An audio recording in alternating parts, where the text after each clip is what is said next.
ಮದೇನೂರು ಗ್ರಾಮ ಪಂಚಾಯಿತಿ ಮುಂದೆ ನರೇಗಾ ಕಾರ್ಮಿಕರ ಪ್ರತಿಭಟನೆ.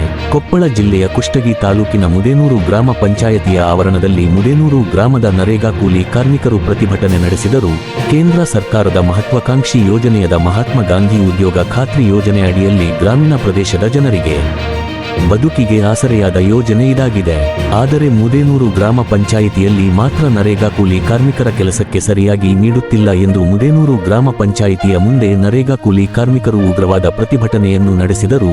ಅಲ್ಲದೆ 16 ಫಾರಂ ನಂಬರ್ನಲ್ಲಿ ಕೆಲಸಕ್ಕಾಗಿ ಅರ್ಜಿ ಸಲ್ಲಿಸಿದರೂ ಸರಿಯಾಗಿ ಗ್ರಾಮ ಪಂಚಾಯಿತಿ ಅಭಿವೃದ್ಧಿ ಅಧಿಕಾರಿಗಳು ಸಿಬ್ಬಂದಿ ವರ್ಗದವರು ನಮಗೆ ಸರಿಯಾಗಿ ಸ್ಪಂದಿಸುತ್ತಿಲ್ಲ ಎಂದು ನರೇಗಾ ಕೂಲಿ ಕಾರ್ಮಿಕರು ಮಾಧ್ಯಮದ ಮುಂದೆ ಹೇಳಿಕೊಂಡರು. ಸರ್ಕಾರದ ಮಹತ್ವಾಕಾಂಕ್ಷಿ ಯೋಜನೆಯಾದ ಉದ್ಯೋಗ ಖಾತ್ರಿಯಲ್ಲಿ ನಮಗೆ ಸರಿಯಾದ ಕೆಲಸ ನೀಡಬೇಕು. ಜಿಲ್ಲಾ ಪಂಚಾಯತ್ ಸಿಒ ಅವರು ಹಾಗೂ ತಾಲೂಕಾ ಪಂಚಾಯತ್ ಅವರು ಮುದೇನೂರು ಗ್ರಾಮ ಪಂಚಾಯಿತಿಗೆ ಆಗಮಿಸಿ ಇಲ್ಲಿ ನಡೆಯುತ್ತಿರುವ ನರೇಗಾ ಕೂಲಿ ಕಾರ್ಮಿಕರ ಸಮಸ್ಯೆ ಆಲಿಸಬೇಕೆಂದು ನರೇಗಾ ಕಾರ್ಮಿಕರು ಮನವಿ ಮಾಡಿಕೊಂಡರು. ವರದಿಗಾರರು ಚಂದ್ರಶೇಖರ್ ಕುಂಬಾರ್, ರೂರಲ್ ನ್ಯೂಸ್, ಮುದೇನೂರು.